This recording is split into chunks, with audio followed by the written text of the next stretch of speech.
soit Jésus-Christ pour cette vidéo. La beauté, un piège. C'est une vidéo qui pourrait sembler assez particulière. Le titre pourrait paraître assez particulier, mais en suivant et en écoutant attentivement ce qui va être dit, vous allez vous apercevoir que tout est dans la parole. Alors pourquoi la beauté un piège? Satan, notre adversaire, le diable, le serpent ancien, joue beaucoup sur les apparences. Satan joue beaucoup sur ce qui attire et frappe le regard. Satan agit beaucoup sur ce qui paraît être beau, ce qui paraît être splendide, sur ce qui paraît somptueux. Mais derrière cette beauté, derrière ce qui paraît être un paradis, se trouve en réalité derrière l'enfer, se trouve en réalité la mort, le péché. Et c'est exactement ce qui s'est passé dans le jardin lorsque Satan a mis dans le cœur de Ève le désir de pouvoir goûter ce fruit défendu de l'arbre de la connaissance du bien et du mal. La parole nous dira que Ève a vu que le fruit était bon pour être mangé, pour être consommé. Et lorsque Satan va transporter Jésus et qu'il va lui montrer tous les royaumes du monde, il va lui montrer justement la gloire, tout ce qui frappe les regards. Mais en réalité, derrière ces choses, il y a la mort. En réalité, derrière ces choses, il y a la déconnexion éternelle avec Dieu. En réalité, avec ces choses, il y a justement, comment dire, je dirais, il y a toutes ces choses qui sont mises en place pour attrister le Saint-Esprit, pour nous écarter de Dieu. Et vous savez, beaucoup de personnes ont cru en certains hommes de Dieu à cause de l'éloquence, à cause de la prestance qu'ils avaient, à cause de ce qu'ils émanaient, de ce qu'ils dégageaient. Et ça frappait les regards, ça frappe les regards. Et automatiquement, on va dire que lui est un homme de Dieu, parce qu'il parle bien, parce qu'il connaît bien les versets, parce qu'il a une prestance, parce qu'il a une grande assemblée, parce que l'assemblée est belle, Dieu est là. Dieu est présent parce que l'assemblée, elle est belle. Et une assemblée de maison où il y a 4-5 personnes, où il n'y a pas d'instrument, où le pasteur s'habille en jean claquette, là ça n'intéresse personne, parce que ça ne frappe pas les regards. Et voilà pourquoi est-ce que les gens ont détourné le regard de Jésus, parce que la parole nous dira dans Ésaïe 53 qu'il n'avait rien pour attirer les regards. Il n'avait rien pour plaire. Voilà pourquoi est-ce que les gens se détournaient de lui. L'homme aime ce qui frappe les regards. L'homme aime la prestance. L'homme aime le charisme. L'homme aime ce qui secoue la chair. Voilà pourquoi est-ce que quand Simon le magicien est descendu en Samarie et qu'il faisait ses tours de passe-passe, ses tours de magie, les gens disaient que c'est la puissance de Dieu la grande, parce qu'il impressionnait les gens, parce qu'il frappait les gens, entre guillemets, par ses tours de passe-passe, ses tours de magie. Voyez-vous, mes frères et sœurs, il ne faut pas, quand on confond de Dieu, nous regardons les choses avec les yeux charnels, mais il faut que nous puissions développer les yeux spirituels. Que Dieu nous aide, moi le premier. Et voilà pourquoi beaucoup de chrétiens ont fait des mauvais choix de conjoints. Parce qu'ils ont choisi leur mari ou leur femme par rapport à un critère extérieur et non par rapport à une beauté qui est premièrement du cœur. Beaucoup de chrétiens, lorsqu'ils rencontrent une personne, elle est beau, elle est belle, mais très peu de chrétiens se disent, il a la semence de Dieu, il a l'esprit de Dieu, il aime la parole de Dieu, il a la crainte de Dieu, il veut marcher dans la sanctification, dans la sainteté. Voilà les critères que le chrétien justement doit justement rechercher premièrement. Et les chrétiens qui ont basé leurs critères sur la beauté extérieure, et bien beaucoup aujourd'hui ont divorcé, ou beaucoup sont ensemble, mais c'est de la supercherie, ils sont ensemble malgré eux, mais en réalité l'amour a complètement fané, l'amour a complètement disparu dans ces couples, dans dans ces histoires d'amour, et beaucoup vivent dans l'adultère parce qu'ils ne se satisfont plus de leur conjoint, parce qu'ils se rendent compte qu'à un moment donné, la beauté est éphémère. Et quand on vit avec une personne, la beauté passe au second plan, mais ce qui est au premier plan, c'est la beauté du cœur. Vous voyez, mes frères et sœurs? Et regardez comment est-ce que la beauté aussi peut être un piège. Nous sommes pour cela dans Ézéchiel, chapitre 28, à partir du verset 12. Fils de l'homme, prononce une complainte contre le roi de Tyr. Tu lui diras, ainsi parle le Seigneur l'Éternel. Tu mettais le sceau à la perfection. Tu étais plein de sagesse, parfait en beauté. Retenez bien, parfait en beauté. Tu étais en Éden, le jardin de Dieu.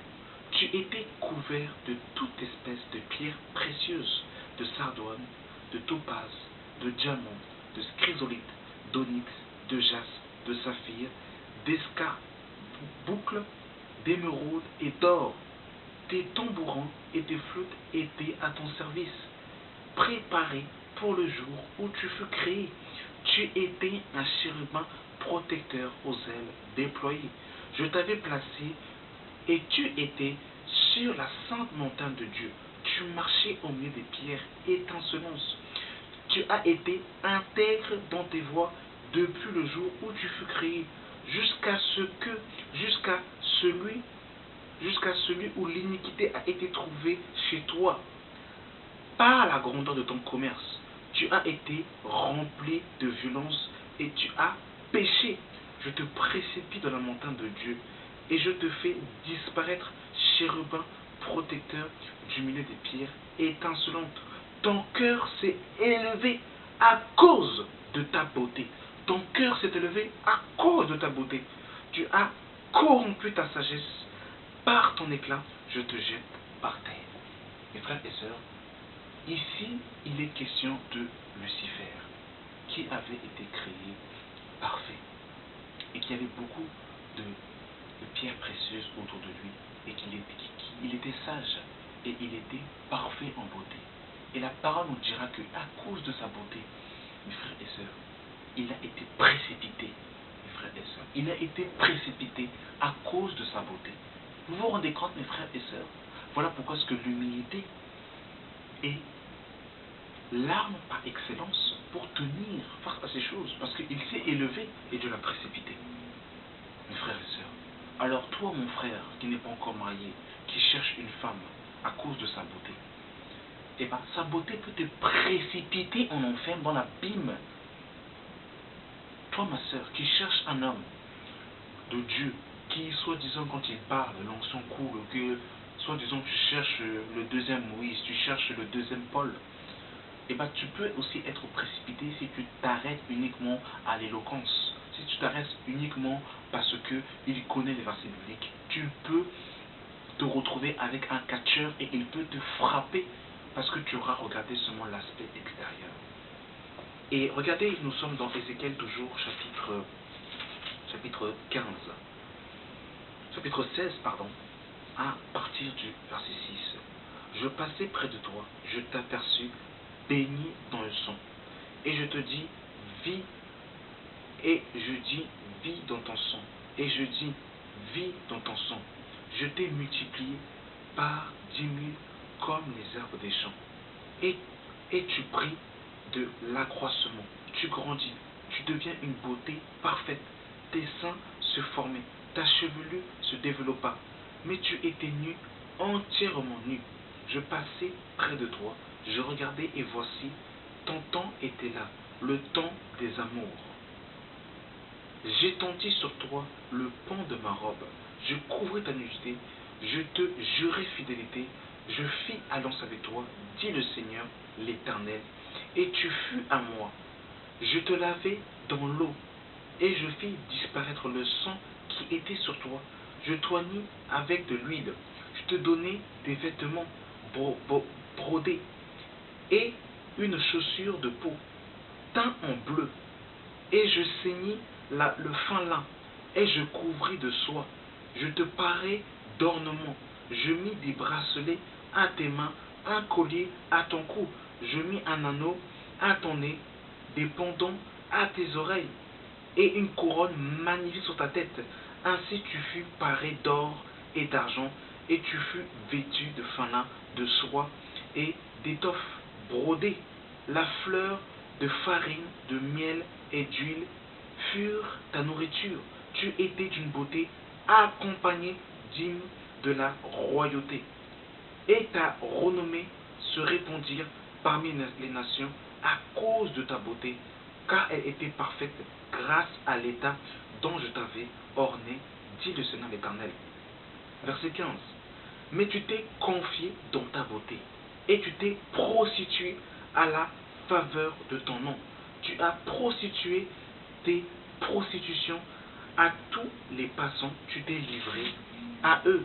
Tu as pris tes vêtements, tu t'es fait des hauts lieux que tu as garnis d'étoffes de toutes couleurs, et tu t'y es prostitué. Rien de semblable n'était arrivé et n'arrivera jamais. Tu as pris ta magnifique parure d'or et d'argent que je t'avais donnée, et tu en as fait des simulacres d'hommes auxquels tu t'es prostitué. Tu as pris tes vêtements brodés, tu les as couverts, tu les as offerts à ces simulacres, mon huile et mon encens. Donc vous, mes frères et sœurs, la beauté, comment si on se confie en sa beauté, on peut être précipité.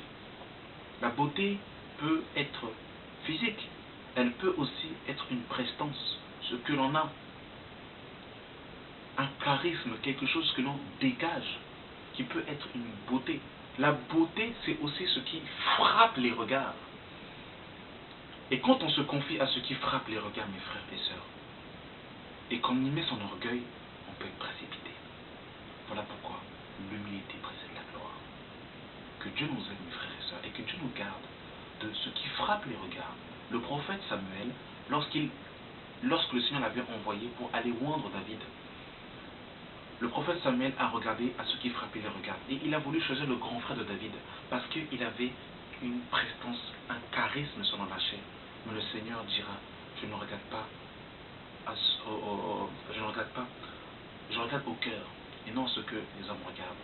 Donc mes frères et sœurs, faisons attention et que Dieu nous aide. Merci d'avoir suivi cette vidéo et que Dieu nous aide dans le nom puissant de Jésus-Christ. Amen.